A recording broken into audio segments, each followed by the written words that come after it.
برای برش دادن پارچه هایی که یک سمتشون تدیه و یک سمتشون پارچه دیگه مثلا مثل فوتر، مثل چرم یا پارچه های سویت، ما اگر بخوایم که کارمون سجاف داشته باشه که خب ساده میدوزیم و سجاف میزنیم. اگر خواسته باشیم وقتی که یقه برمیگرده حالت تدی داشته باشه خیلی ساده میتونیم لباسمون رو برش بزنیم. ببینید توی این قسمت من میخوام کارم یقه انگلیسی باشه. این قسمت رو ببینید، یک یقه انگلیسی یک را ما به لبه کارمون میدیم. الگوی یقه انگلیسی رو طراحی کردم، تکه بالاش رو جدا میکنم و کنار میذارم. حالا لبه یک سانت کارم رو برش میزنم.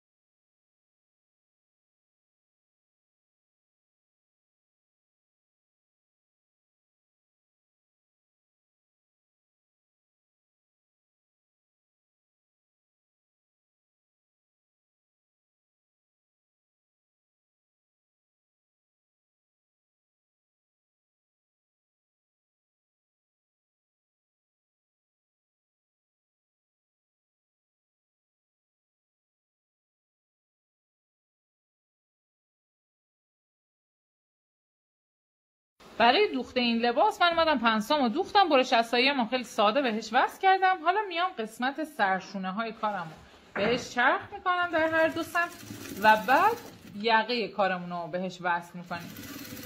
خیلی دوخته این مدل راحته. من سرشونه و پهلوهاشو میدوزم، میام که یقه رو با هم بدوزم.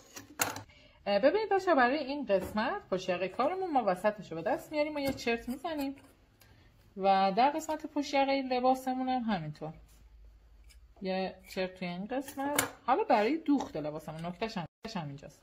ما اینطوری میندازیم، ببینید به سمت رو چرخش میکنیم، اینطوری نصف به سمت راست نصف به سمت چپ.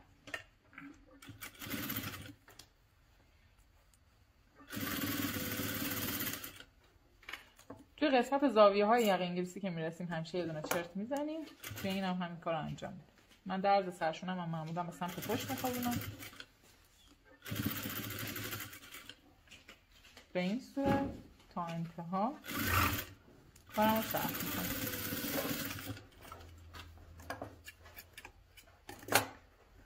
خب یقه کار ما شد این شکلی. ببینید اینجا درزشه، میتونیم اینجا جا درز کارمون رو تا لبه یقه صفر کنیم که یقه باش درست بخوابه.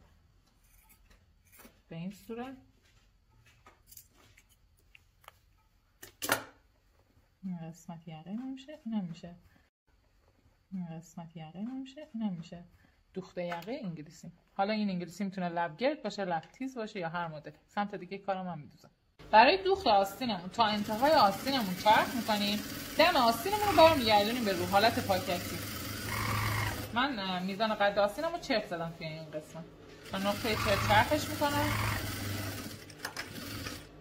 به این صورت این مدلی برش میگردونم و چرخش میکنم.